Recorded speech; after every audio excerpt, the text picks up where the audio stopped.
You are here. That is enough. Whatever you carried into today, set it on the floor beside the bed. Whatever you carried into the last hour, set that down too. The room you are about to enter does not need any of it. There is a hallway inside you tonight. Long, cool, soft underfoot. At the far end of it, a great room. And lining the walls of that room, 50 doors. Behind each door, a different version of you. Some of them have already done what you are still trying to do. Some have already become who you are slowly becoming. Some are waiting for you, and have been waiting longer than you know. Tonight, you will meet one of them. Before you walk down the hallway, breathe in slowly. Out slowly.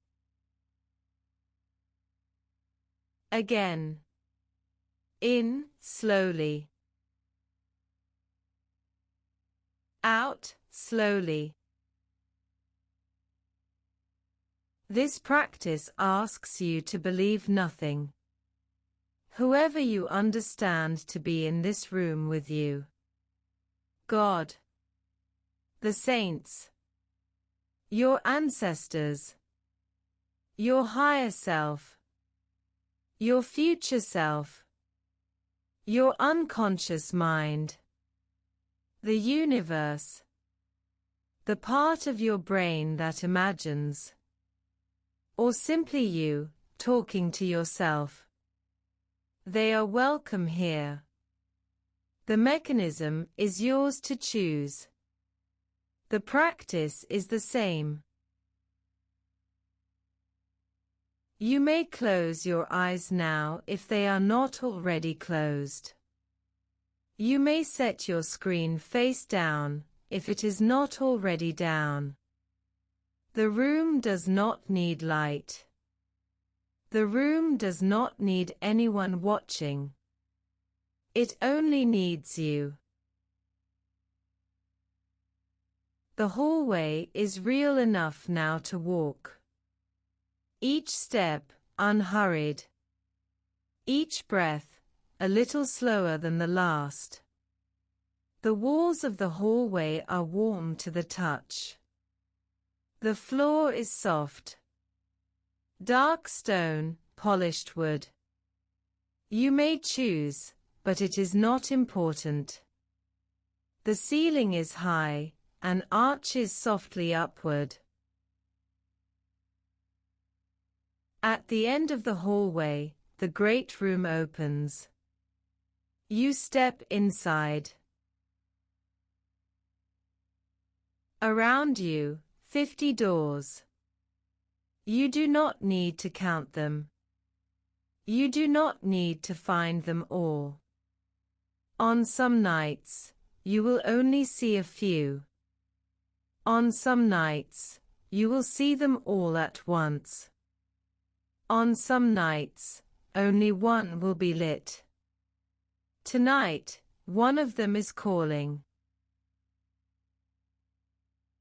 Let the pull come to you. Do not search for it. You are drawn to a door. Behind this door is the version of you we are meeting tonight. You may go to it now. You may take your hand to its surface. The wood is warm. The handle turns easily. When you are ready, and only when you are ready, you open it. Step through. The episode now begins. You are drawn to a door among all the others. A quiet recognition, like meeting someone you already know. The wood of this door is pale. Grain runs through it like water. The handle is worn smooth from hands like yours, from many hands, from generations of hands learning the same lesson. This is the door of the self who said no. You touch it and know, before you enter, what lives beyond. Not regret. Not triumph. Relief. The particular relief that comes from finally putting down something too heavy to carry anymore. You open it and step through. The room is small and warm. There is a wooden chair facing a candle. The candle is lit. Its light does not flicker or perform. It simply illuminates what is already here. There is a table. A cup of water. Nothing more is needed. And in the chair, a figure. It is you. Not a you from years ago. Not a you from years ahead. This you. This version. The one who learned to say no. The one whose body remembers what that cost, and what freedom tastes like. The self does not rise. Does not gesture. Does not perform welcome. It simply sits. Breathing. Solid. Real in a way that things become real when the pretense falls away. The self who said no sits in the light of the candle and begins to speak. Listen. For a long time, I said yes. Yes to the meeting. Yes to the project. Yes to the call that came after dinner. Yes to the obligation inherited from last year, the one that should have ended but somehow never did. Yes, I can come. Yes, I can help. Yes, I will make room. Yes, even though the room was already full. Yes, even though my shoulders ached. Yes, even though I could feel the quiet suffocation beginning, the slow erasure of any evening that belonged only to me. I said yes, because that is what I learned first. That saying yes was the price of being good, being reliable, being worthy of love. That a person who said no was selfish. Cold. Unkind. A person who could not be trusted. I said yes because I did not know, for the longest time, that I could say anything else. The cost appeared slowly at first. Small things. The novel I kept meaning to read. The hour I wanted to sit without doing anything. The evening I wanted to spend alone, not healing from anything, not processing, not being productive about rest, just alive in a room by myself. These things began to feel like luxuries. Then like impossibilities. Then like things that people like me simply did not get to have.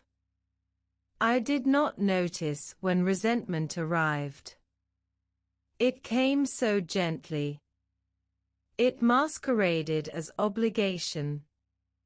It lived in my shoulders, my jaw, the space between my ribs where my breath came smaller and smaller. There were mornings I woke and did not recognize myself. Not because I had changed. Because I had disappeared. I had become a container for other people's needs. A repository for their emergencies, their projects, their comfort. The boundaries had not been erased. They had been given away, piece by piece, evening by evening, each yes a small amputation of myself. And the strangest part, I thought this was love. I thought this was what it meant to be good. I thought if I just said yes enough times, finally, someone would recognize that I was worthy. That I had paid enough. That I could stop. But stopping never came. The yes became its own momentum. The more I gave, the more was expected. The more I sacrificed, the less anyone believed I actually valued what I was sacrificing. I became invisible. Not because they did not see me. Because I had learned to be so small that there was almost nothing to see. Then one day, I said no. I do not remember to whom. I do not remember the circumstance. It was not a dramatic moment. There was no great awakening. There was just a moment when the lie became too big to fit inside my body anymore. Someone asked. And something in me said, no. That is enough. And I said it aloud. The world did not end. Nothing broke. The person did not hate me. The project did not collapse. Life continued, as it does, indifferent to my yes or my no. And something began to crack open inside me.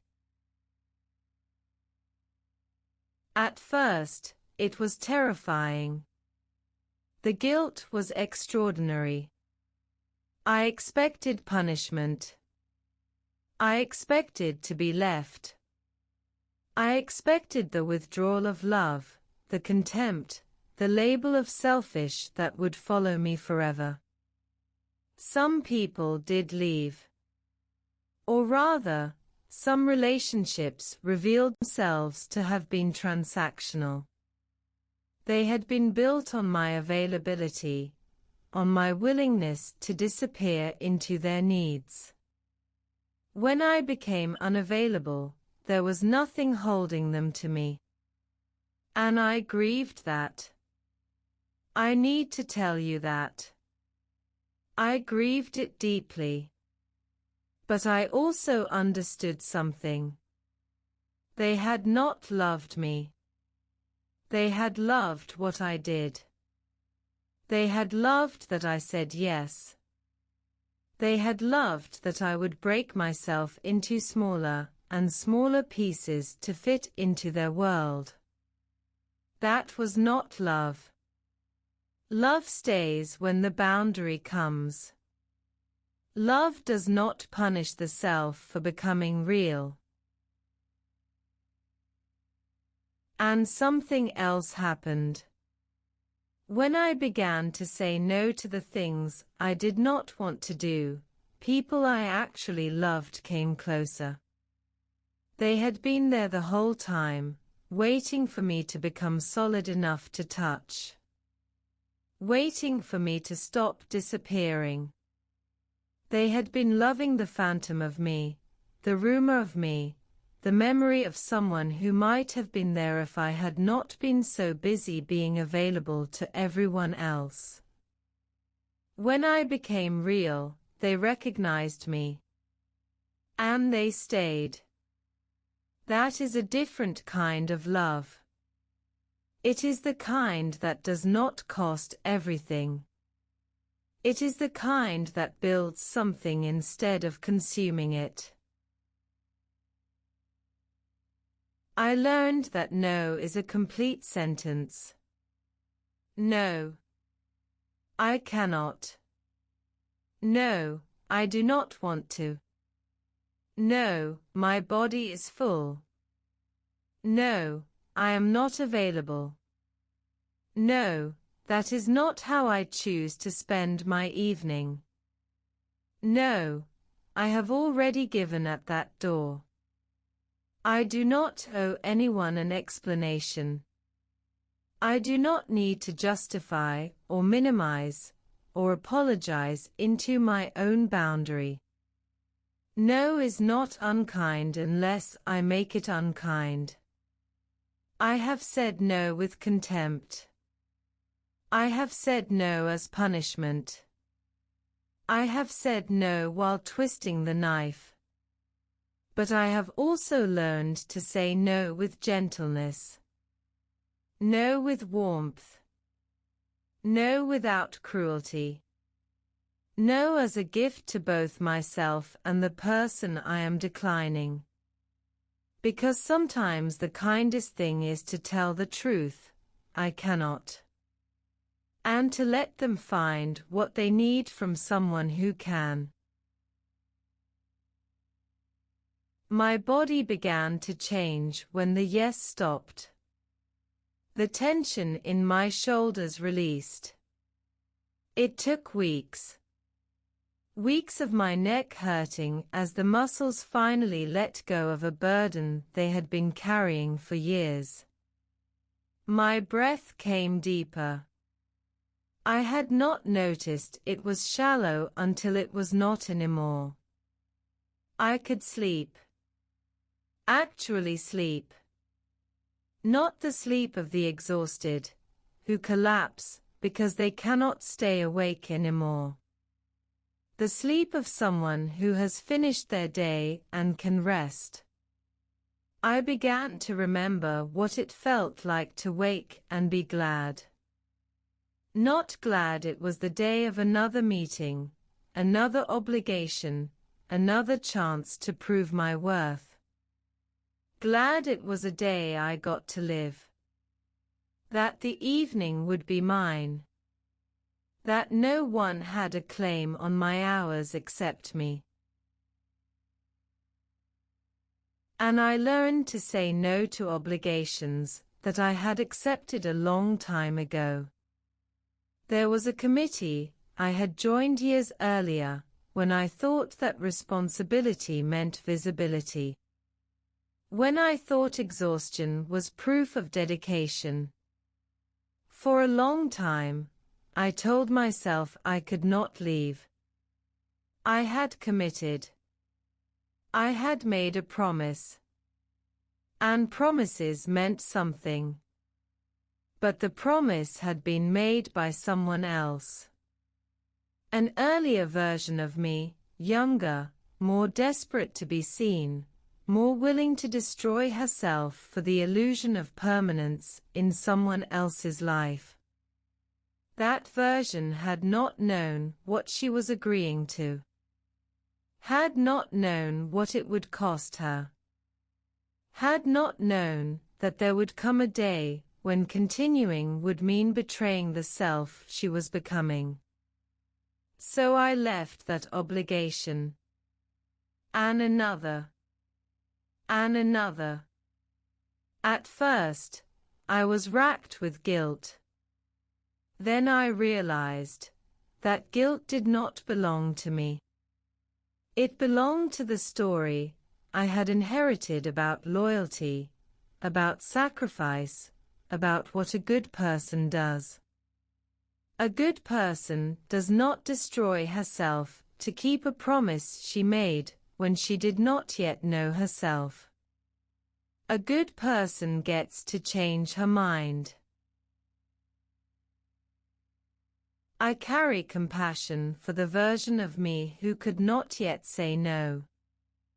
She was not weak. She was not foolish. She was doing the best she could with the beliefs she had inherited. She was trying to earn something that cannot be earned. She was trying to prove something that does not need proving. She thought her worth was measured in her availability. She thought love had to be paid for with pieces of herself. She was wrong. But she did not know that yet. And I honor her for surviving as long as she did with those impossible burdens.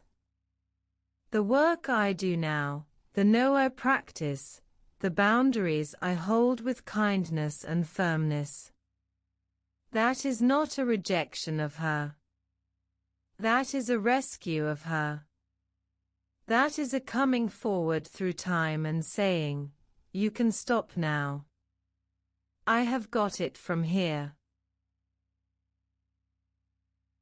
You do not have to say yes. No is complete. No is safe.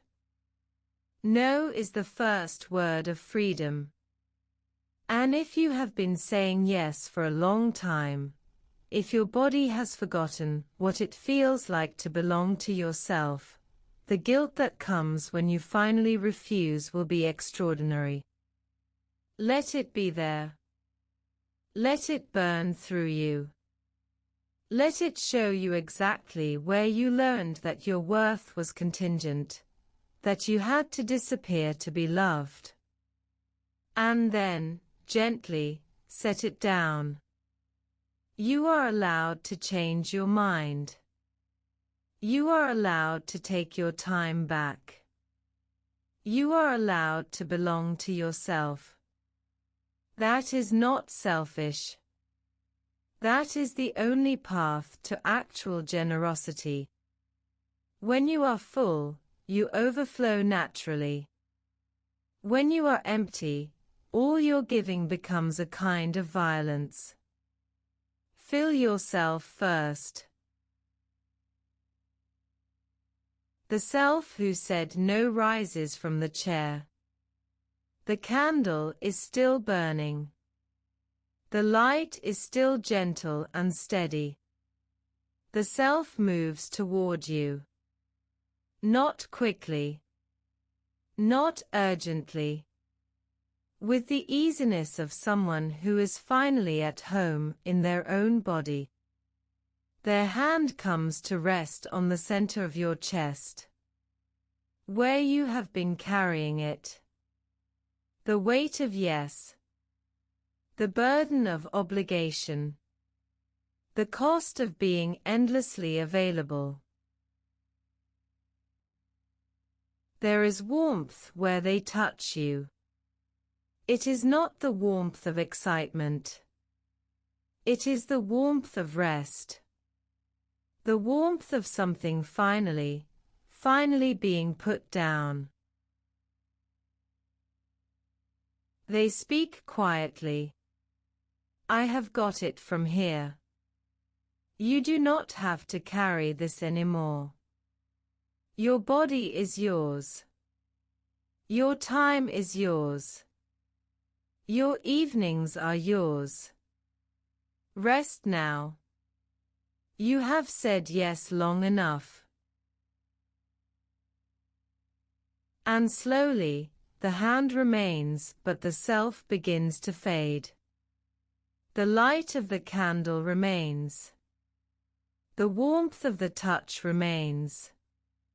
But the self returns to the door, to the hallway, to the great room where all 50 selves wait in their own light. You are alone. But not abandoned. Held. Witnessed. Known. The door closes softly behind them. You stand in that small warm room with the candle and the cup of water and the empty chair. The walk back through the hallway is unhurried. You do not rush. There is no need. The walls are still warm. The ceiling still arches softly. The floor still holds you. You emerge into the great room, where the 50 doors line the walls. And slowly, gently, the hallway begins to release you back to your own room. Your own bed. Your own evening. The light of the practice begins to fade. But what you have been given remains. When you are ready, you may open your eyes. You may lift your screen. You may return to the room you live in. But something in you has been given permission. Something in you knows now that no is a word you are allowed to say. You are clear. You are protected. You are sovereign. You are unhurried. You are free.